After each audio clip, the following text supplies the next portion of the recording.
This cat is really built for speed. It's a cheetah, the fastest animal on land. Cheetahs have been clocked at speeds of up to 70 miles per hour. You can tell the difference between a cheetah and other wildcats by its distinctive tear-stripe markings, its streamlined body, and its small head, but only if it stands still long enough to catch a glimpse.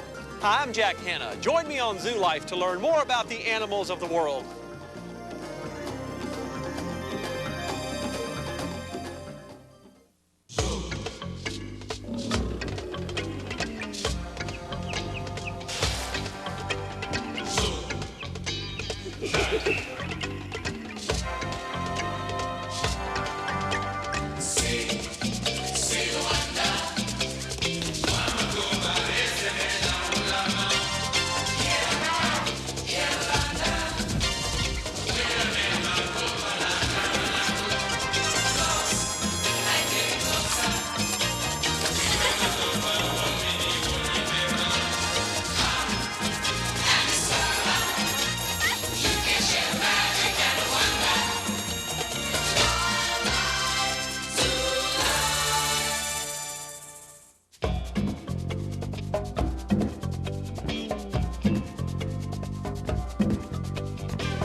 Cats have been around for more than 50 million years.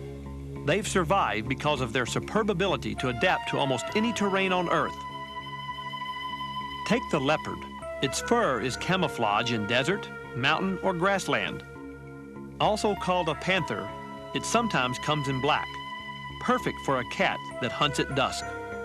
And white, essential for the leopard that hunts in snow. For millions of years, the big cat has roamed unchallenged. Humans are its only predator, and today, its only protector.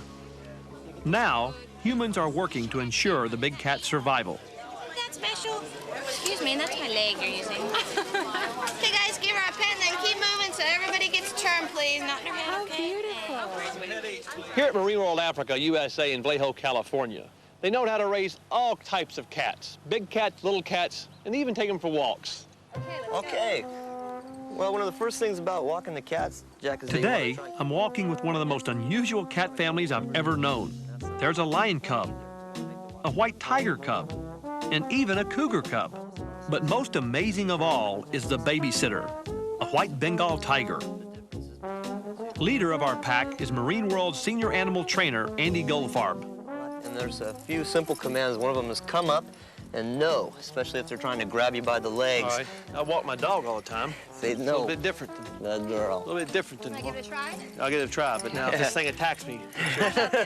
I think it'll be okay. Now this one's name is what? This is Raja, and Raja is a 5-month-old white Bengal tiger cub, and that's his dad over there. Beautiful. Samson has a unique personality. He does really well with the younger cats.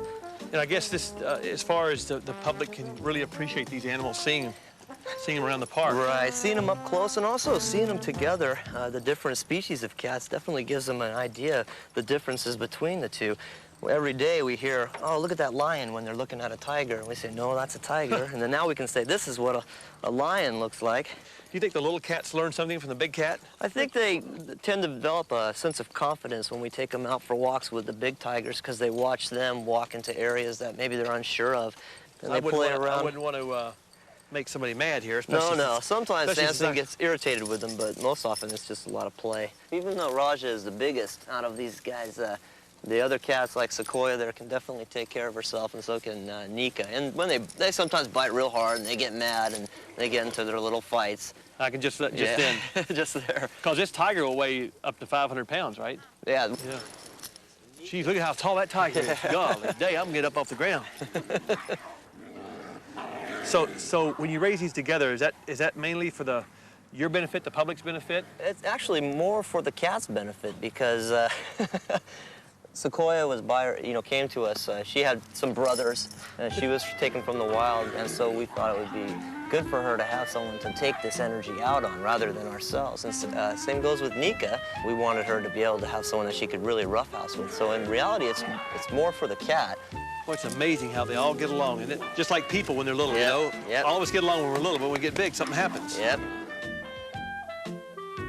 Defying all the laws of the jungle, these cubs will continue their roughhousing, even into adulthood.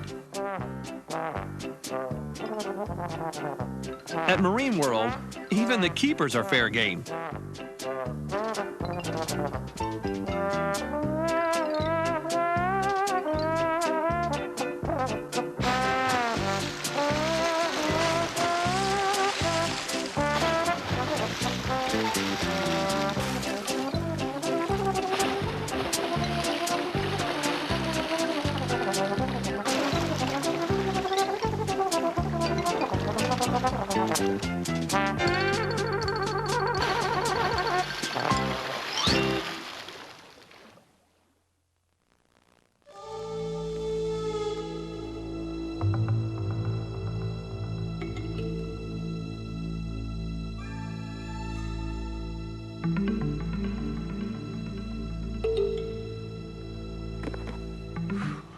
We're here on Tiger Island at Marine World Africa, USA, a combination wildlife park and oceanarium located in Vallejo, California, 30 miles north of San Francisco. Tiger Island is an amazing place. These tigers can weigh up to 500 pounds, and yet they're brought out here unchained, where they spend the day with their trainers. Hey, Pat, you okay? I'm fine. We do this all the time. Interaction between animals and people is something they do all the time at Marine World Africa. The animals aren't confined to their own areas, but are taken out to explore the park, to explore other types of animals, and to explore the people.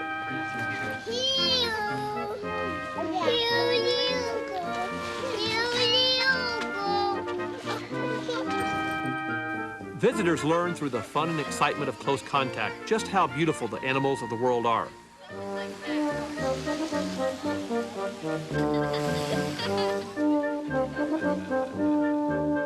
It's all a wonderful show, but there's a deeper message: respect for the animals of the world, and the need for all of us, animals and people alike, to find a way to peacefully coexist.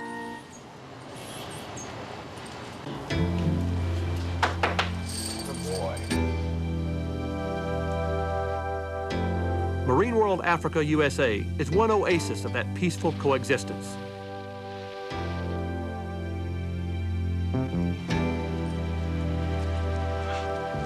The Bengal tigers, like many of the animals here, are endangered in the wild due to loss of habitat. On Tiger Island, visitors get to witness the incredible bonds of trust between the tigers and their keepers as they watch them playing in their active and dramatic interaction.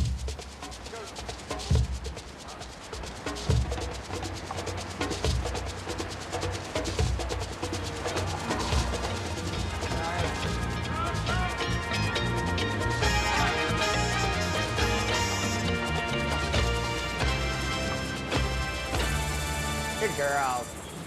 Boy, this island's amazing. I've never been in the same area with such big cats.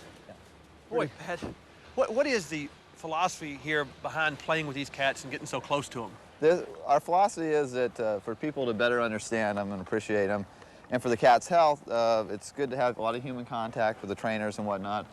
And these guys really enjoy it also. In other words, you're able, I guess, to answer a lot of questions from the public about these cats? Right, we spend a lot of time just talking to the public, explaining to them why tigers are endangered, explaining to them why these animals should be protected in the wild, and it's very important to have them in parks like Marine World so they can appreciate them better. What happens when you run out of milk? I don't know. Let's see if he'll do something for it. Sample rock.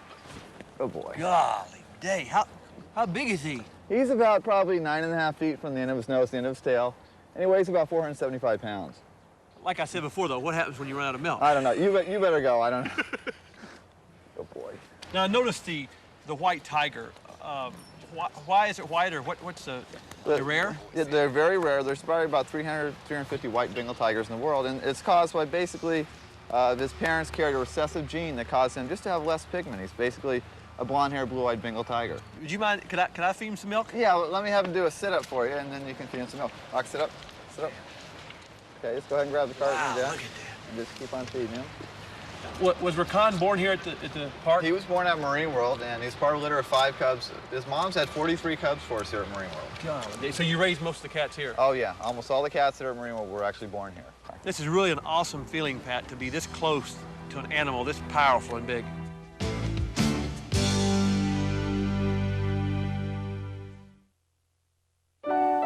I'm very fortunate to have a staff with a strong commitment and love for the animals they care for.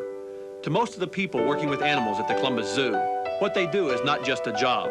They have a special relationship with the animals that benefits everyone. I think they're proud to be employed in the business of saving our Earth's creatures. And we have one employee whose generosity towards animals seems boundless. It takes a certain type of person to raise an exotic cat for a zoo. And that type of individual is Betty Lightson. She's worked at the zoo for almost 12 years. She's raised baby tigers, baby servals, baby snow leopards, and of course, cheetahs. Most of these cats have had something wrong with them since birth. Now, Betty, what was wrong with this serval? Well, Jack, actually what was wrong with this serval is that there was too many in the litter for the mother to take care of. So we knew we could successfully hand raise these beautiful animals. This is Haraka. She's a 4.5-month-old serval. They're found in Africa. And obviously you can tell she's got really keen hearing with big ears like that. She won't grow into them. The ears will get larger as she will. She'll only get to be about 30 to 40 pounds. What was wrong with Dorje, where he's from? Well, Dorje was born and he was immediately kicked out of the litter. Well, the mother went up in the den and she continued to have the rest of her litter. Never once paid attention to Dorje.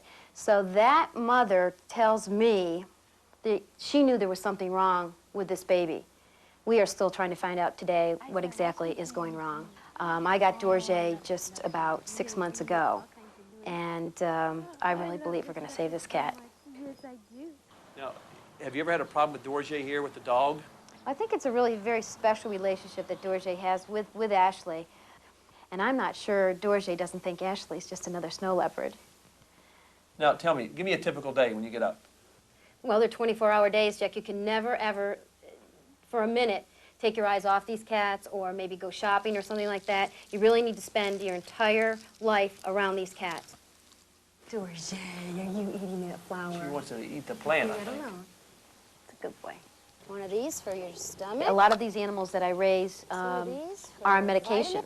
So it starts very early in the morning, 6 o'clock, 6:30, let's say I get up. Feed them, clean them, medicate them. I load them up and get ready to do our programs all day long, even evenings, and then come home and give them a good night kiss and put them to bed. We're home, big guy. That's a long day. Hi, sweetheart. I love this baby. Yes, I do. Hi, Haraka. Are you a good one? Yes. Okay, go play. Just wanted to say hi. Betty, why is it that all these spotted cats are so endangered? Well, Jack, the reason I believe these cats are so endangered is for several reasons. One, because of man's greed. They still want to continue to hunt these animals for fur coats. And the other reason is because of loss of habitat. These animals have nowhere to go. So as a result, the zoos are really the good guys. If we can continue to breed these guys in captivity, they will not end up to be a picture in a book. And I take these animals out on outreach programs throughout the whole country. We do nursing homes, which is very, very rewarding. We do schools, we do churches, we do any kind of group where I can expose these animals to the public in a very safe manner. How they're endangered and what we're doing in the zoos to try to help them. I think it's important to have the animals come in direct contact with the people because it really opens their eyes. I think people seeing these animals up close, they realize the beauty of these animals. Plus, then it gives me a chance to tell them about these animals. I don't think there's a lot of people that know how endangered these animals really are. I think they know there's loss of habitat. I think they know that they make fur coats out of a lot of these animals. But boy, when you look and have them look into those animals' eyes, then you can really realize why they're worth saving. She likes you. More kisses. Full-grown adult male breeding clouded leopard. Not too much is really known about the clouded because the rather inaccessible parts of the world they're found in. Countries like Vietnam, Laos, Cambodia, Thailand. Some of the zoo animals educate visitors about wildlife through daily stage shows. They're especially trained for the job, and they live just behind the stage. This is Asia, one of a trio of endangered clouded leopards, 2 males and a female, raised here at the zoo. Kathy, how did this cat get the name clouded leopard? They have these big, beautiful, muted spots on their side, and that looks like clouds to someone way back when, so they came up with the name clouded leopard. And then they also have true spots on the top of their head and stripes running down the back of their neck. So the only true cat with spots as well as stripes. A lot of leopards have long tails, but this cat's tail is extremely long compared to body size. It's the hallmark of the clouded leopard. They have the longest tail in comparison to the length of their body of any member of the cat family. And that's, again, used for a counterbalance when climbing about in the tree limbs and the branches. This cat is very well balanced, and she could jump maybe 30, 35 feet directly down onto the back of her prey. Go! Good boy! All right. Years ago, this very forest was full of wildlife. In fact, this ocelot is the descendant of a wildcat that lived here before the zoo was built. Yeah. Oh, look at that. Once prevalent throughout Mexico and Latin America, all of the magnificent cats at Zumat are endangered by man's excesses.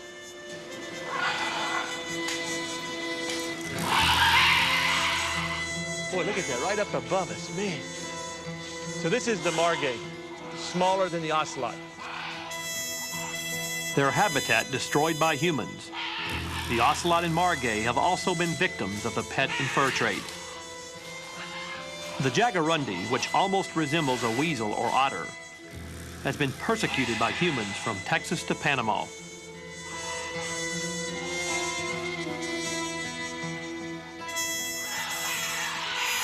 Once king of the jungle and now so threatened, the rare opportunity to see the jaguar reminds us of these cats' awesome strength and beauty and the awesome need to save them.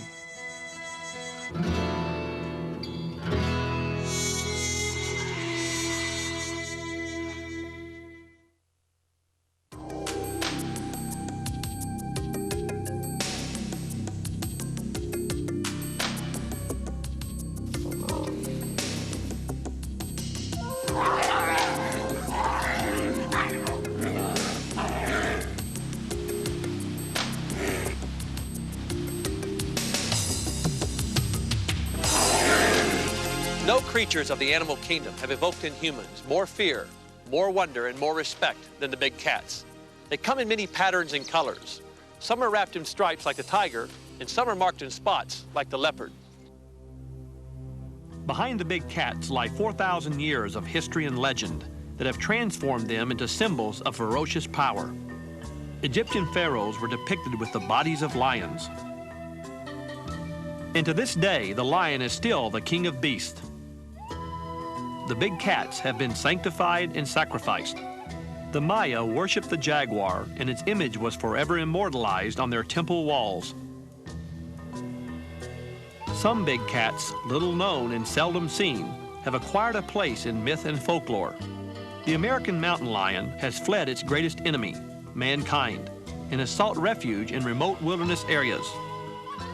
Big cats have been trained to amuse, like the cheetah. But in the wild, all the big cats are hunters, animals designed to kill. They must to survive.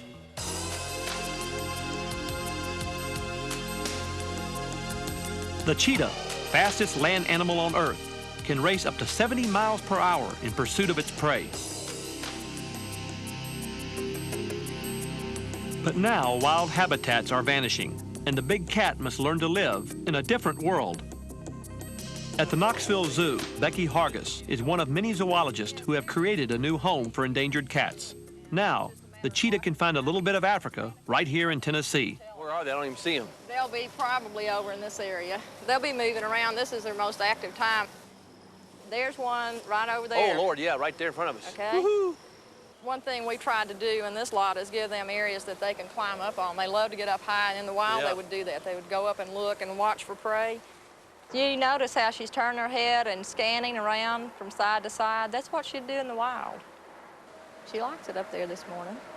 Being the curator of mammals here at the Knoxville Zoo, are cats your favorite? Yes, most definitely. I've actually worked in all areas of the zoo, but yes, cats are my very favorite. Cheetahs are my very favorite, yes. And they are awesome, magnificent animals. Of course, the most visual thing anyone's going to see when they see the cheetah is the streamlined body, like a greyhound, built for speed. One of the other unique things is their feet. Their feet are more dog-like. They're narrow, the claws are out. You see the claws at all times, and that is for traction.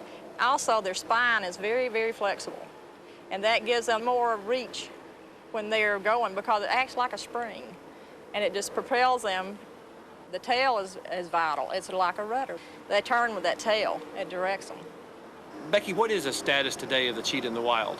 The cheetah is one of the most endangered of the big cats. That's due to the habitat loss, high mortality rate of the infants, and one of the things is the fur trade.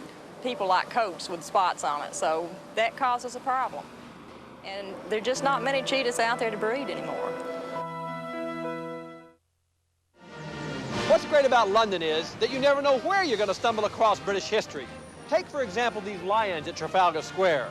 The king of beasts have been a symbol of English royalty for over 1,000 years.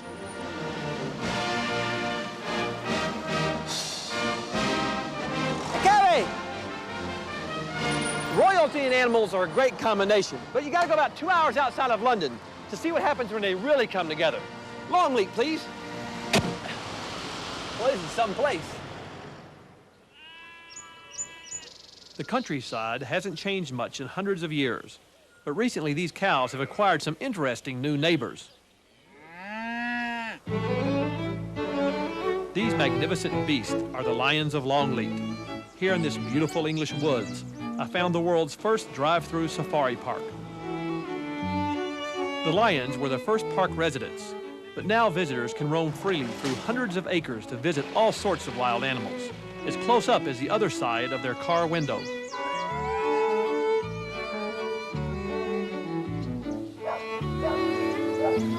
If you get tired of your car, there's always other transport. But by Jove, however you tour Longleat, it's all done in proper English style. This is absolutely amazing. Been lost in here long? If you arrive early enough, you might have the extraordinary experience of seeing the lions fed. Park director Roger Colley gave me the royal tour. Right, you better put your windows up now, Jack, because we're in the lion country. Yeah, I got my window up. Kidding me? Golly, look at them. The road is our territory, and the grass is their territory. So if they see a strange vehicle on their grass, they'll come and attack it. Well, that's jolly good. Here comes another one. Thing to bust a window, but his thing's right behind you. Yeah, we'll wait here for the feed truck to come in, I think. Line 1 to line 2, Brian. Okay, you come in now.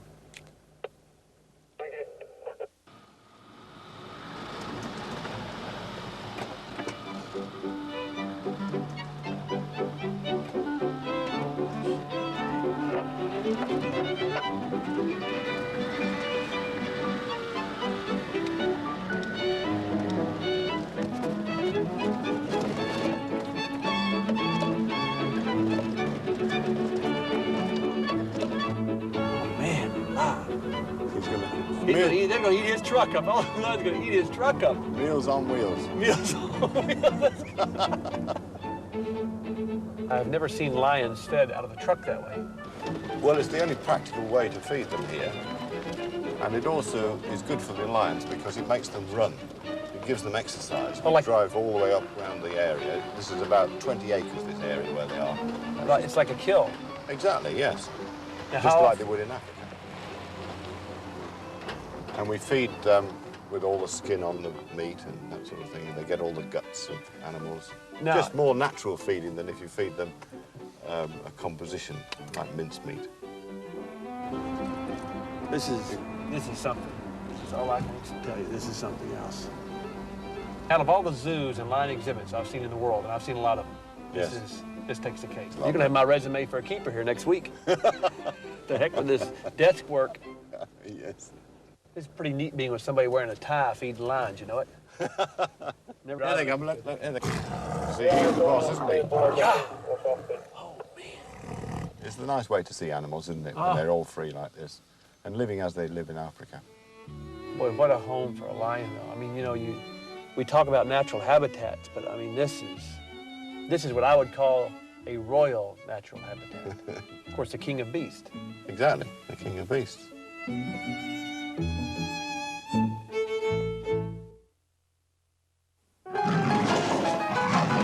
The San Diego Zoo began with animals left over from the Panama, California International Exhibition of 1915.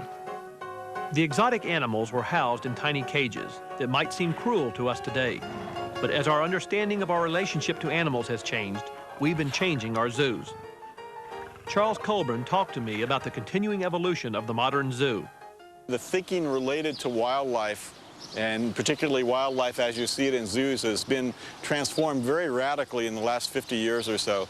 Maybe at the start of that 50 years, you had these rectangular concrete boxes, wire, bars. It was very sterile. It was not a very good environment for the animals. I think everybody would agree with that. And then we had a transition that was a progression. We had molded exhibits. There were no bars. There was no wire to speak of. And the animals seemed closer and more free than in that concrete box. But still, it was a very sterile, unnatural environment. And now the idea is to take nature as the model in the third generation zoo. And using that model, we can take so many of the important principles of how it all fits together and works and try to use that as we design and build our third generation zoo. This transformation to more open and natural exhibits has not gone without incident. Sometimes the strength and sheer playfulness of the animals has been seriously underestimated, as with the Malayan sun bear exhibit. Keeper Gayleen Thomas told me all about it. It was like one of those stories that seemed very funny in retrospect. Now, Gayleen, this is a third generation exhibit here? It started off that way. We've had quite a few transformations since we first built it, though. Started off with grass on the bottom, ficus trees in it. It was a real lush exhibit. It was June 30th, 1989, when the sun bears were let into their new multi-million-dollar home. The bears seemed absolutely delighted and immediately began activity probably normal to sun bear adolescents. They began tearing everything to shreds. They tore up the grass, threw chunks in the water course. It clogged the filters we have for the recirculating pump. We also had a fake honey tree in here, $25,000 tree that was specially designed to dispense honey to the bears at the flip of a switch. They wanted honey all the time and wanted to find the source of it and rip that tree completely apart. It must have been like a huge demolition derby. Exactly.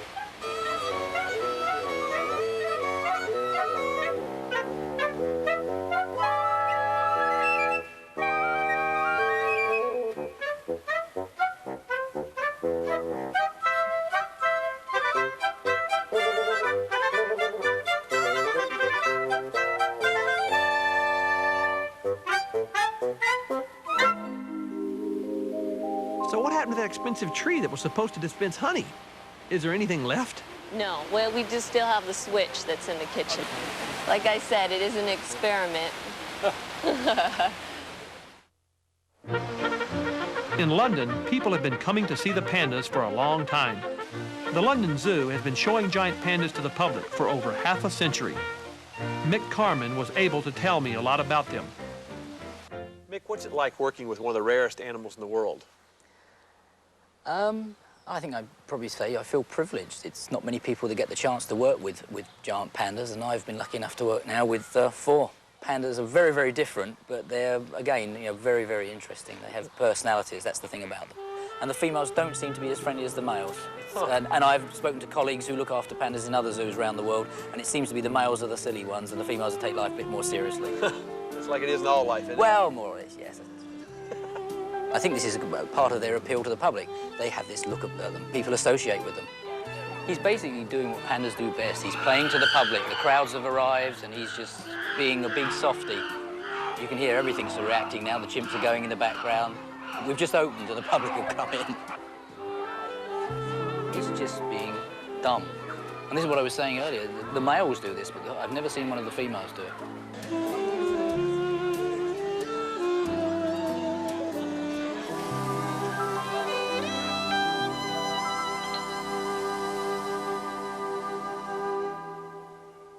What do you think the panda is? Now we've heard it's not a raccoon. Some people say it's not a bear. What have they decided? At least here in London, what have they decided?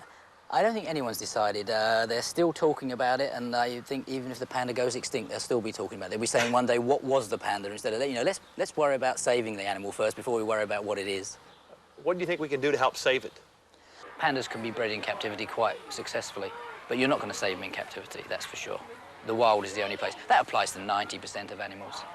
The wild is the place to save them. Zoos are just a lifeline. But I think that the zoos of the world by exhibiting pandas in good conditions and showing the public what a beautiful animal and how they would be missed if they did go extinct. My son's 10, and the thought that his children may never see a live panda, I think is just, well, it's too awful to even contemplate, and I don't believe it'll happen. I don't believe the world will allow it to happen.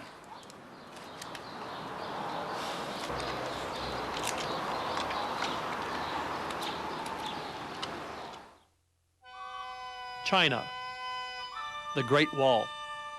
When this was being constructed 2,000 years ago, the giant pandas ranged over most of China. By 1900, their habitat had been reduced to a few pockets of bamboo forest in the eastern mountains. And now, with the Chinese population exploding, even these areas are under attack. And the number of giant pandas has fallen to less than 1,000. The Beijing Zoo was the first in China to exhibit giant pandas in 1955. They also had the first of several successful captive breedings of giant pandas in 1963. The giant panda has been revered in China for thousands of years. Books written almost 2,000 years ago describe the giant panda as a symbol of peace, a huge lumbering animal living peacefully on a diet of bamboo, neither hunter nor hunted. As symbols of peace and friendship, giant pandas have been presented as important goodwill gifts from the Chinese people for centuries. Most of the giant pandas in captivity outside of China were gifts from the people of China to leaders of other countries. 1938, a rare giant panda arrives at the Brookfield Zoo. Ruth Harkness, the lady adventurer who brought the first giant panda to America in 1936, returns with a second adorable panda. And the crowds in Chicago go wild. Mei, the new arrival, gets ready to be introduced to Shu Lin, the nation's sweetheart and the first giant panda in America. Yes, it's pandemonium at the Brookfield Zoo.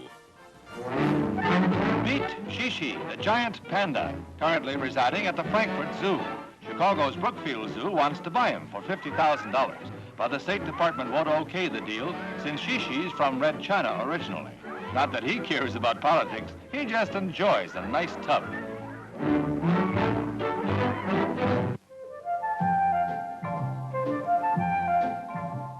Not since Romeo and Juliet has there been such a love story. Crowds at the Moscow airport welcome Shishi to town, the British beauty who has become engaged to An, a Russian man about town. Object, matrimony. Shishi and An are the only two pandas outside of Red China. And the Iron Curtain was lifted to bring the two young lovers together. Lu Yanhui and Ma Tao are two young men who were chosen from the many who applied to work with the giant pandas at the Beijing Zoo. We feel privileged to work with the giant pandas. They are not only very rare, they are loved by people all over the world. They have exactly the same 7 emotions that humans have: joy, anger, sorrow, fear, love, hate, and desire. And when a giant panda is happy, we can see it. And when it is sad, we can see this too. I think this is because they seem so human to us, so very close.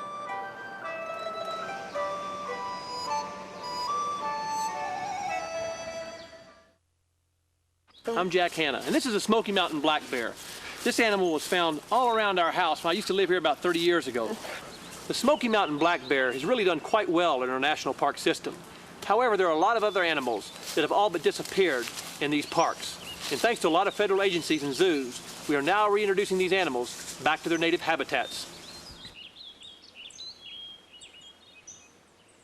There he is.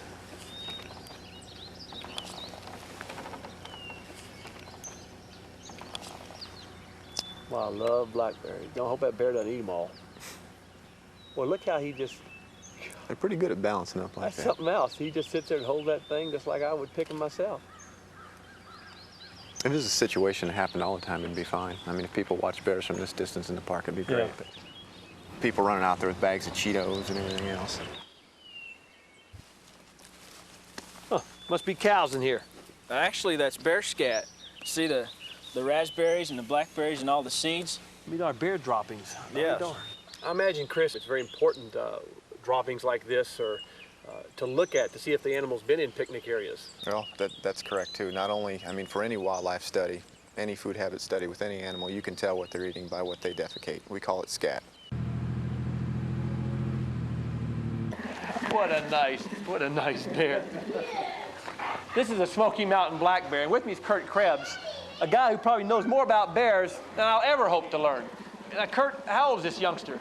This little bear is 5 months old, born this spring here at our facilities. Now, will he get to be how big now and how long? Well, this little bear here is named Two Dots. He'll probably top out about 550, 600 pounds. Now, what's that noise I hear him making? That's a content sound. That's his purring. Like a cat purrs when it's happy. That's what he's doing. He's purring. He's trying to, you know, nurse on your hand a little bit. So he just got off the bottle? He just got off the bottle about a week ago. So he likes to do this. This is fun for him. It's non-harmful to you. Now, people at home are watching this, Kurt, and how dangerous can a black bear be? One this size can easily bite your hand almost in two. So you don't never want to approach a bear in the wild or get this close to a bear in the wild. Very dangerous, very fast bear. You can move at about 35 miles an hour at an instant burst of speed. So he can catch you very fast. So never approach one. Always photograph from a safe distance with a telephoto or a zoom lens. And for Pete's sake, never feed them. When you feed him, you're not doing him a favor. You're doing him an injustice. That bear will have to eventually be euthanized because he starts relying on people and will become aggressive to someone in just a short period of time. Kurt, now what would you do if you're hiking or at your campsite and one of these bears comes around you? Basically, what you want to do is maintain eye contact, talk softly, and back away from the bear. Never approach the bear and never become a threat to the bear. Leave him have his safe distance between you and him. They all have a safe zone, and you don't want to cross that barrier. He can hurt you very seriously. Now, Kurt, it looks like you're kind of busy there. It looks like he's smelling your beard or something. Now, how good can they smell or see? They've got an excellent vision. Any nocturnal animal can see really well at night and in the daytime. His smell is real acute, and he's got real good hearing. Many people thought years ago that they didn't, but obviously you can tell when you get around them enough that they are very intelligent and have a real keen sense of eyesight and smell. And I can feel his paws on my back here, and he's got claws. Do they climb well? They climb like little gray squirrels. It's just natural for them to be at the top of a tree. We hear about bears hibernating. Does a black bear hibernate? A black bear is not a hibernator. Most bears do not really hibernate. All bears can be woken up from a sleep. They go into a winter sleep for a few months, a female bear with cubs, because if she leaves her cubs, they'll die. The cold will kill them. But a male bear can get up at any time in the winter and travel and search for food if he's hungry. You really love bears, don't you? I like them. Yes, they're my favorite. Maybe if I grow a beard, they'll like me too. They'll like you anyway, Jack. Come here, Jack. Come here, baby. Come here. You say, who is Come here. Who is this fella? Yeah, you like me to rub you. You like me to rub you? Yes, you do. Yes, you do. Yes, you do.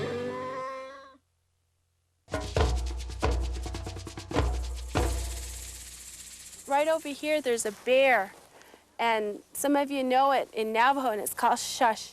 They say a long time ago, the bear, he overslept and got up really fast, and he says, oh no, the sun is coming up. And he put on his shoes the wrong way, and so when you notice a bear track, it looks like he has on his shoes on the wrong way. And that's why the bear looks like that to this day. That's something. I thought I knew everything about animals. That's why the bear's feet look like that. Yeah. So the bear's feet always looks like he has his shoe on the wrong side foot.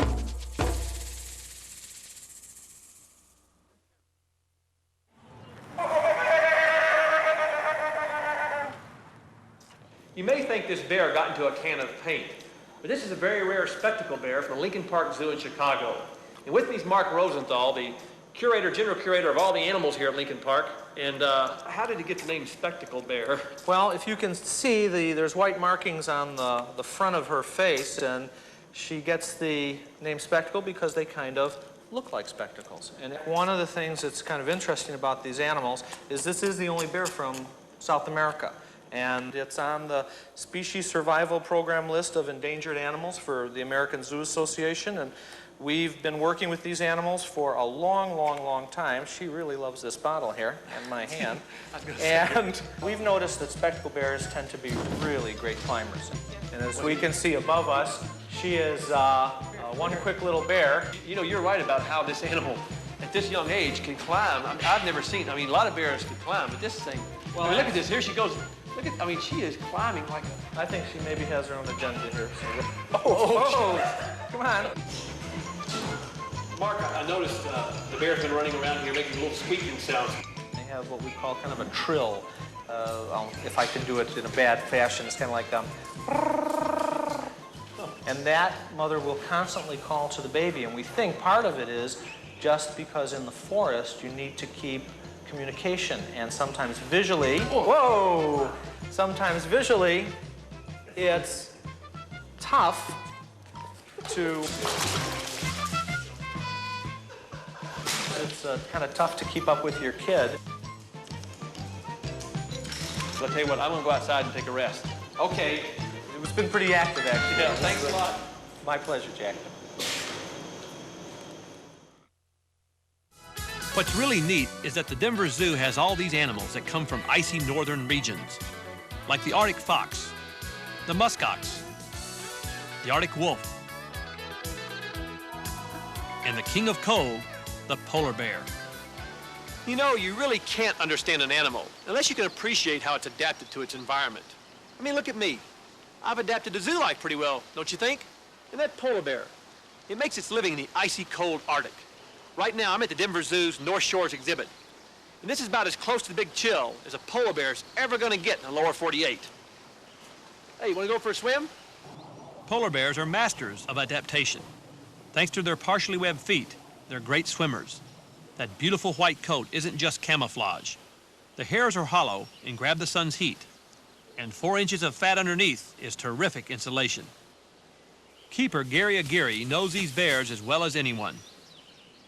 Now, is a polar bear, I've heard that the polar bear is one of the most vicious animals, not just in the wild, but obviously in captivity. Yes, very dangerous. You got to keep away from them at all times. We never get near them. I would say they have to maintain that instinct in order to live. Now, it's feeding time here. How do you feed these animals? Can you show me? You bet. Let's get our fish. Why don't you go ahead and just toss one right in front. Now, this is like a polar bear popsicle. Yep, and they love it. You bet. Throw it right out there? Yeah. In the water? You bet. Right there. All right. What kind of fish is that? That's trout. Wow. Okay, how would you like to see a really great dive? Yeah, I want to see it. Okay.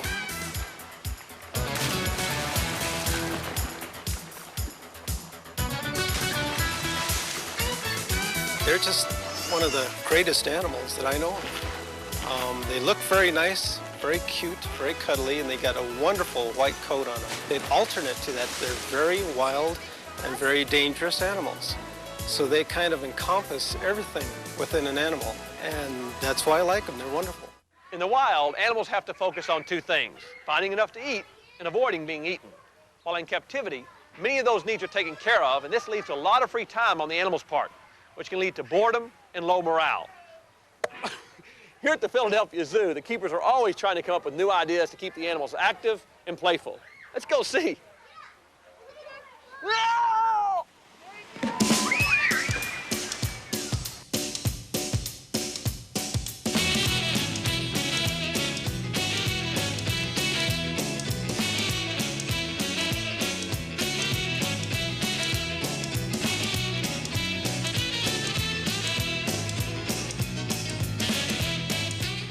Animals do have a need to play, and play has many different functions.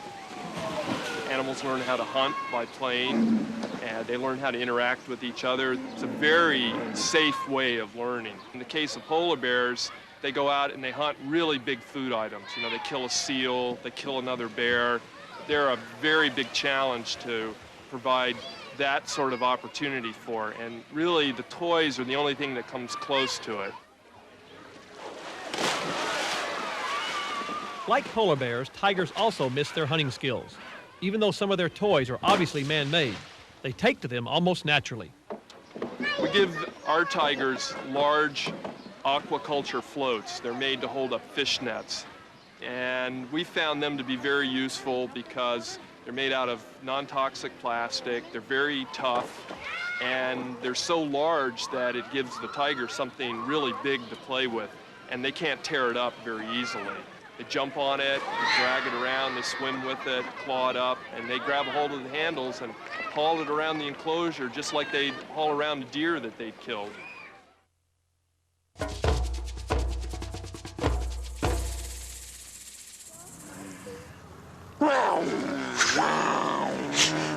Native Indian tradition and Mexican folklore often use animals to symbolize strength and wisdom.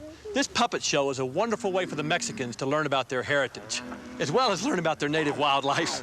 Don't scare me like that. In this story, a jaguar learns that a creature called man is destroying his forest. At first, he wants to kill this evil person, but the jaguar decides to make a deal. He will stay away from man, as long as man won't cut down his forest. There are very few jungles left in the world, and the Mexican people have the privilege of living near one. Here in their zoos and nature parks, we can all learn to respect the remaining forest and their wild inhabitants.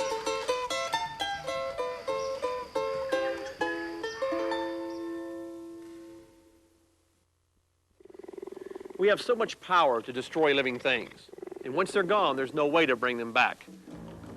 The cheetah is the fastest land mammal on Earth. It would be a tragedy to lose this magnificent creature.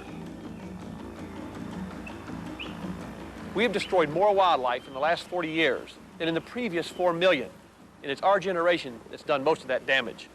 So it's up to today's young people to try and make sure that this animal is preserved for future generations. We'll see you next time.